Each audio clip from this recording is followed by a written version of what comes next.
Жили-были люди, и топились они печками из пропановых баллонов. И было им тепло и хорошо. Но вот как-то возник вопрос. А возможно ли сделать печь-буржуйку из фреоновых баллонов, у которых-то толщина стенки всего 1,2 мм? Старина YouTube смог помочь в этом вопросе только отчасти. Да, делают печки из фреоновых баллонов, но не все маленькие, и никто не сообщает, сколько и как они служат. Так вот, сделаем честный эксперимент и все узнаем сами. Поехали!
Гараж у меня 30 квадратов, 20 градусов тепла он набрал за 35 минут.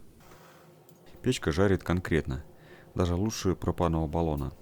Стенка-то тоньше почти в 3 раза. Я печкой доволен, протопил несколько раз. Отлично работает в режиме длительного горения. Ну, конечно, в своей категории. В ходе испытаний печки нашлись некоторые недоработки. Первое — это то, что нижний выход трубы я заменил на 133 мм.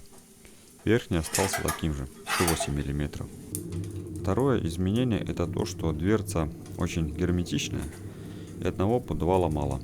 Пришлось добавить еще одно сверху. Это видео эксперимент, и я ни в коем случае не призываю его повторять. Остальные мои печи проверены, а это еще нет. Теперь я буду топить свой гараж этой печкой из фреоновых баллонов и смотреть, что с ней происходит и когда она прогорит. Когда это произойдет, я обязательно напишу об этом в описании к видео и в главном комментарии. Может, сниму отдельный ролик. Мне самому интересно. Ну все, некогда. Пойду есть фреоновые драники.